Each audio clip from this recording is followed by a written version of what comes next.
खुद को मेहनत में फ्राई करो, खुद को मेहनत में फ्राई करो, हारने के बाद एक बार फिर ट्राई करो, मंजिलें आपकी कदम चूमेंगी, मंजिलें आपकी कदम चूमेंगी, बस अपना कॉन्फिडेंस लेवल हाई करो। नमस्कार, स्वागत है आप सभी का आपके अपने YouTube चैनल सरकारी वर्ल्ड में। दोस्तों, जैसा मैंने आपको प्रॉमिस किया था कि जो भी बिहार में जॉब्स के लिए एग्जाम्स होने वाले हैं, गवर्नमेंट जॉब के लिए एग्जाम होने वाले हैं, उसमें जो जीएस के क्वेश्चंस आते हैं उसको कंप्लीट तैयारी करने में, उसकी तैयारी कंप्लीट करने में मैं आपका सहयोगी बनूंगा, आपका भागी बनूंगा और आपका सहयोग करूंगा।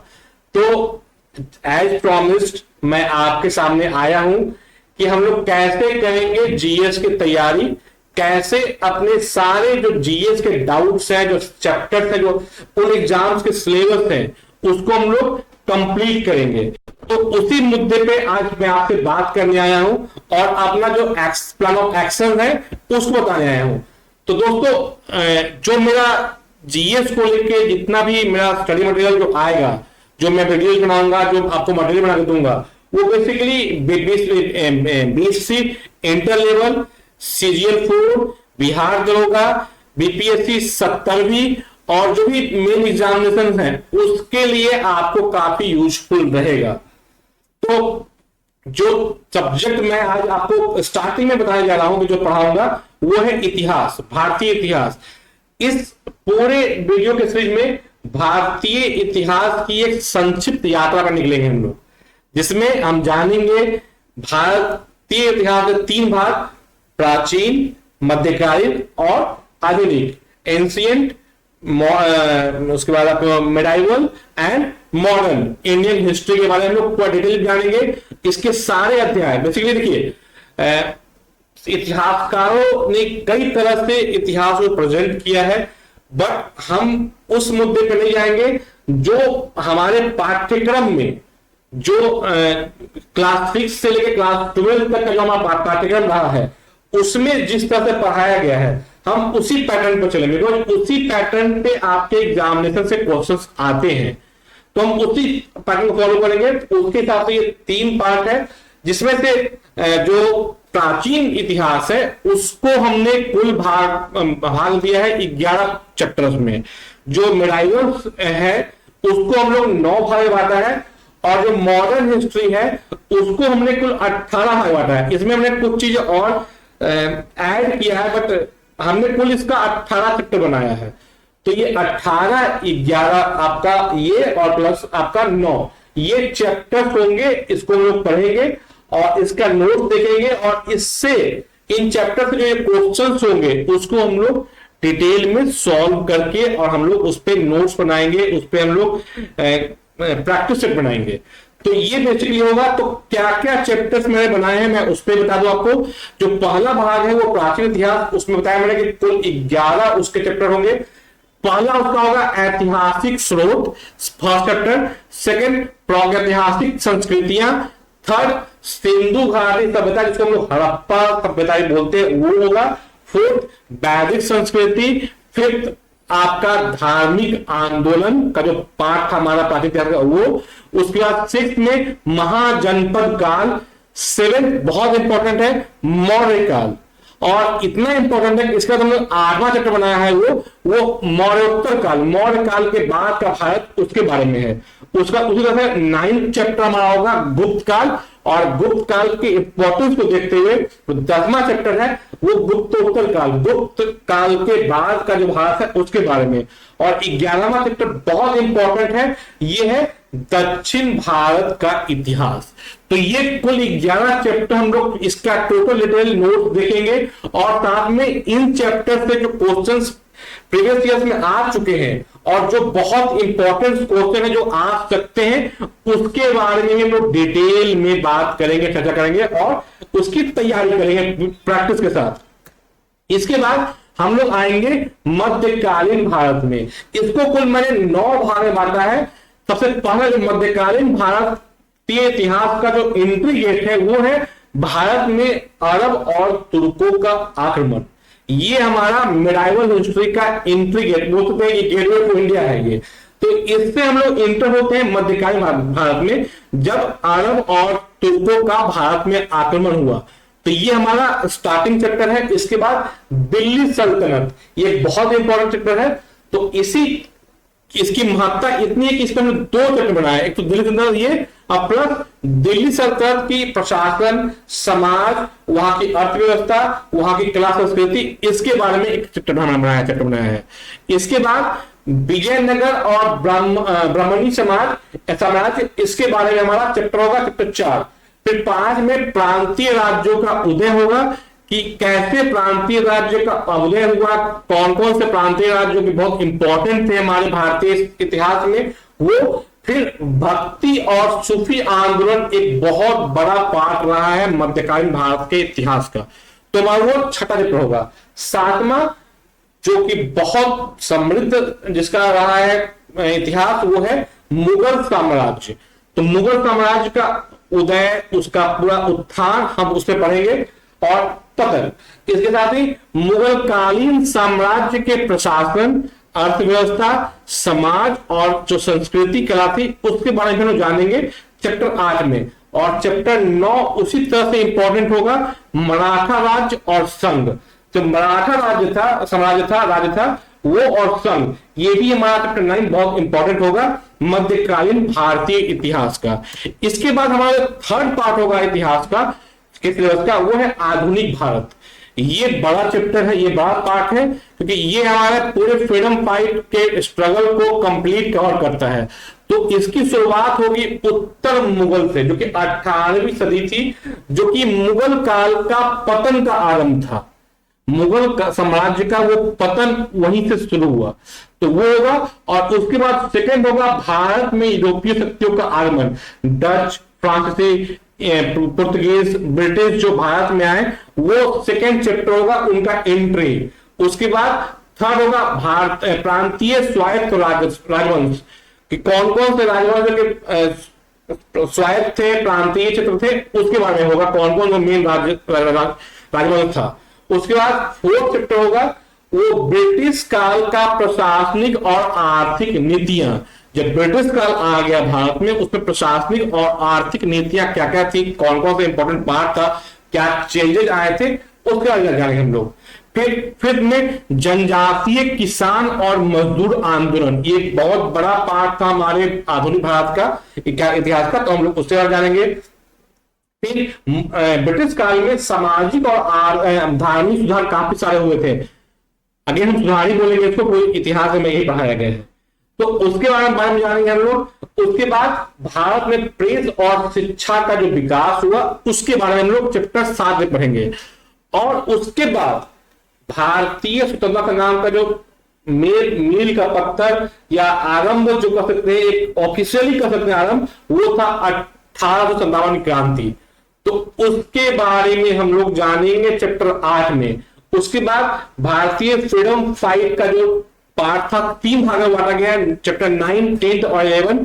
प्रथम चरण 1885 से 1915, सेकेंड चरण 1915 से 1935 और थर्ड चरण 1935 से 1939। ये 3 चैप्टर 9, 10, 11 में हम लोग पूरे भारतीय स्वतंत्रता संग्राम की पूरे स्ट्रगल को हम लोग जानेंगे, और उससे जुड़े सारे मूवमेंट, सारे क्वेश्चन, सारे जो संभावित क्वेश्चन और प्रीवियस क्वेश्चन, उसको हम लोग कंप्लीट कवर करेंगे। उसके बाद चैप्टर 12 में हम लोग कवर किया है गवर्नर जनरल और वायसराय के बारे में कंप्लीटली। उसके बाद चैप्टर 13 में फ्रीडम के बाद भारत कि क्या क्या चेंजेस आए, क्या क्या उसमें नीतियां अपनाई गई, क्या क्या था उसमें मेन जो हमें जानना जरूरी है, और जो हमारे बुक्स में पढ़ाए गए हैं स्टडी में क्लास 6 से क्लास 12 के बीच में, तो उसको हमने कवर किया है। उसके बाद जो अगले कुछ चैप्टर होंगे वो चित्रकला, मूर्तिकला, स्थापत्य और वास्तुकला, संगीत, नृत्य, भाषा और साहित्य और शिक्षा, इसके बारे में हम लोग चैप्टर 14 से चैप्टर 18 तक कंप्लीट जानेंगे, पढ़ेंगे, और इनसे जुड़े सारे क्वेश्चंस को हम लोग एक सेट के माध्यम से कंप्लीट करेंगे, ताकि कुछ भी इतिहास का कोई भी पार्ट आपसे ना छूटे। और अगर ये हम लोग पूरे सब चैप्टर्स को कवर कर लेते हैं तो मुझे यकीन है कि इतिहास से जो क्वेश्चन आएगा उसमें आपको कहीं कोई परेशानी नहीं होगी। तो ये बेसिकली था हमारा कि कैसे मैं इतिहास पढ़ाऊंगा, क्या क्या चैप्टर पढ़ाऊंगा आपको, वो डिटेल था इसमें। तो हम लोग चैप्टर्स जो बताया मैंने कि प्राचीन भारत का चैप्टर 1 शुरू करेंगे और आधुनिक भारत का चैप्टर 18 पे हम लोग इतिहास का सिलेबस खत्म करेंगे साथ में, और सब कुछ पैटर्न में होगा, कुछ भी बीच में इधर उधर करके नहीं किया जाएगा, ताकि आपको अगर नोट बनाना है या फिर मैं जो मटेरियल दूंगा उसको आपको नोट के रूप में लेना है तो आप आराम से उसको आप यूज कर सकते हैं। तो ये था हमारा इतिहास का सिलेबस जो मैं पढ़ाऊंगा आपको। कल से मेरा वीडियो जो आएगा वो। अब सेकेंड पार्ट आता है कि जो एक पोस्ट जिसके बारे में आपको बताने के मैंने प्रॉमिस किया था कि हर वीडियो में जो आने वाली वैकेंसी थी उसमें एक पोस्ट के बारे में बताऊंगा आपको। तो आज जो मैंने पोस्ट चुना है उसके बारे में मैंने आपको पिछले वीडियो में बता दिया था कि पंचायत सचिव के पद के लिए क्या है चयन प्रक्रिया, क्या है उसका कर्तव्य और दायित्व, क्या कार्य है उसका, और क्या है पदोन्नति का उसका तरीका। तो ये पूरा हम डिटेल जानेंगे अपने अगले पार्ट में इस वीडियो का। और आप देखिए पंचायत का जॉब प्रोफाइल क्या है, इसका 3 मैंने बनाया पार्ट। एक चयन प्रक्रिया, कार्य दायित्व, पदोन्नति, कौन बहाली कराता है, क्या उसका बहाली का प्रक्रिया है, क्या उसका आहारता है, क्या उसका मिनिमम उसका रिक्वायरमेंट है, सैलरी कितनी होती है, कार्य क्या होता है, पोस्टिंग कहां होती है, महत्व क्या इस जॉब प्रोफाइल का है, और कैसे मिलता है प्रमोशन।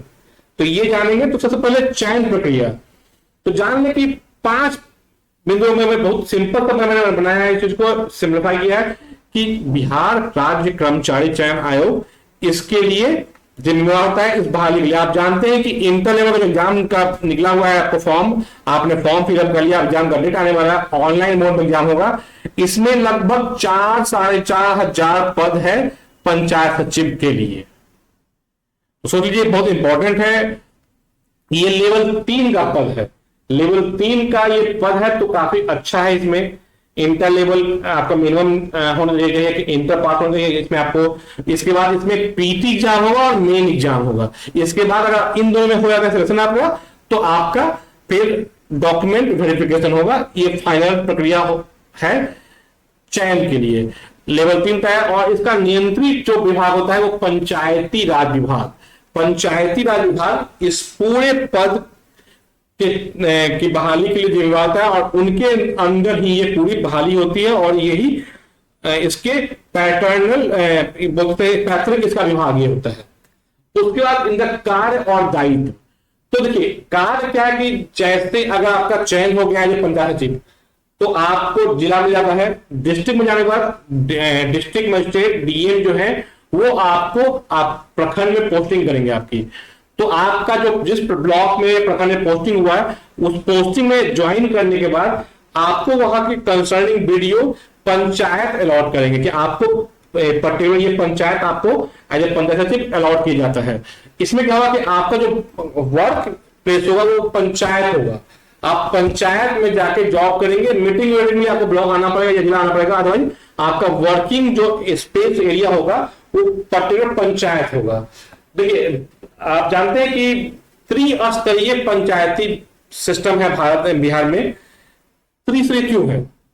इसका स्तर 1 डिस्ट्रिक्ट लेवल जिसको जिला परिषद बोलते हैं, और उसमें जो उसका हेड होता है वो जिला परिषद अध्यक्ष वो होते हैं इसके हेड, और इसके सेक्रेटरी होते हैं डीडीसी उप विकास आयुक्त उस जिले के।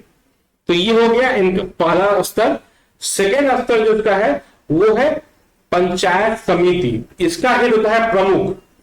सभी पंचायत समिति चुनते एक अपने नेता जिसको बोला जाता है प्रमुख, तो वो प्रमुख हो गए हेड, और इनके सेक्रेटरी होते हैं कंसर्निंग ब्लॉक के वीडियो।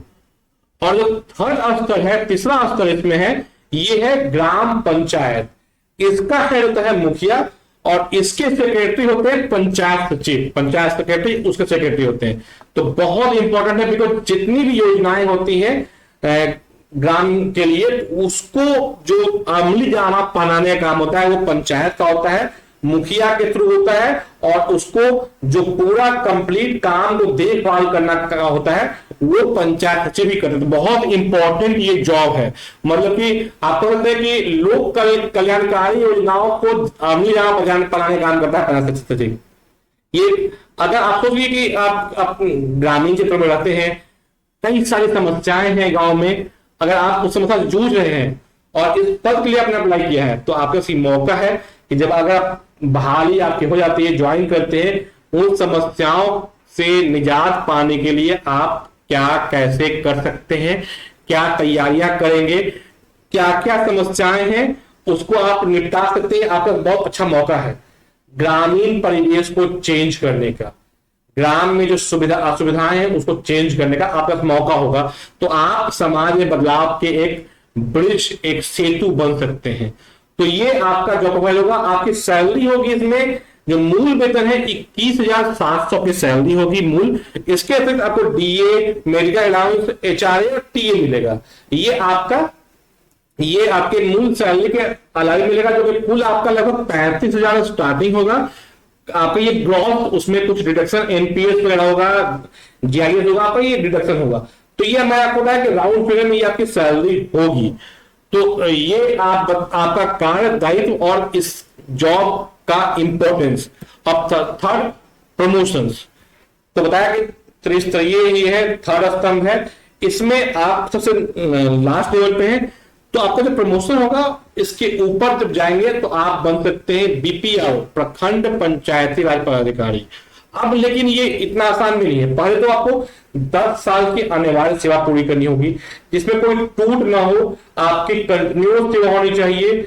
उसका आपके अगेंस्ट किसी प्रकार का प्रशासनिक दंड नहीं लगा हो, आप सही कंप्लीट हो, जितनी भी परीक्षाएं आपको एग्जाम बाद देनी है आपने सब क्लियर कर लिया है बहाली के बाद, उसके बाद भी आपका चयन इतना आसान नहीं। बिकॉज बीपीआर और कमीशन के थ्रू आते हैं, ये बहाली होती है। बट इसमें सिस्टम क्या है कि 75% कमीशन के थ्रू और 25% जो पंचायत सेक्रेटरी है उनका प्रमोशन के लिए उसको आप रिजर्व पे रखा जाता है। कि सपोज टोटल वैकेंसी है 40 या 100 ऑन माने 100 में 75 कमीशन थ्रू आएंगे, जो 25 बचेंगे वो पंचायत सेक्रेटरी के प्रमोशन के बाद मिलेगा उनको। अब इस केस में सपोज आपके यहाँ जो ग्रेजुएशन लिस्ट बना, इसमें आपका नंबर है 32वां और आपके यहां खाली है बीपीआरओ का सीट मात्र 30, तो 30 तो आपके ऊपर वाले हो जाएंगे, आप 32 में, तो आपका प्रमोशन उस बार नहीं होगा। आप सारी अर्हता को पूरा कर रहे हो तब भी।